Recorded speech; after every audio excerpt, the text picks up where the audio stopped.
就應該1年半前，應該係我估係思雨老師嘅學生就幫我睇過元神宮。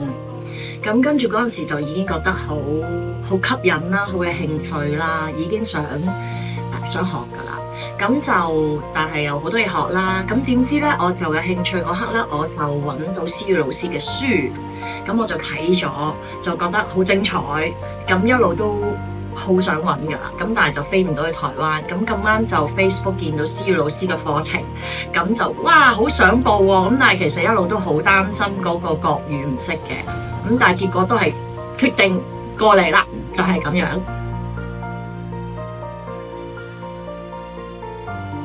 第一啦，我都好感恩思雨老師嘅教學，因為佢唔係淨止好似係幫我哋教我哋點樣調元神功嚟行好運，佢有教我哋點樣，譬如見到啲客人嗰陣時點樣好唔干涉佢嘅因果之下，而我哋有一個管道咁去幫佢。我覺得呢一個概念同我諗法係同我以前學緊嘅嘢好類同好似，咁我好中意咯。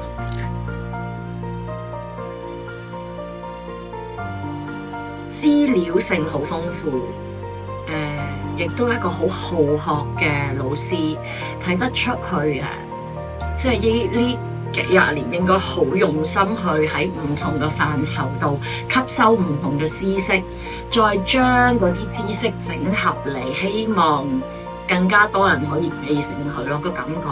咁另外就都幾溫柔㗎喎，其實我覺得好溫柔啦，好體貼㗎喎。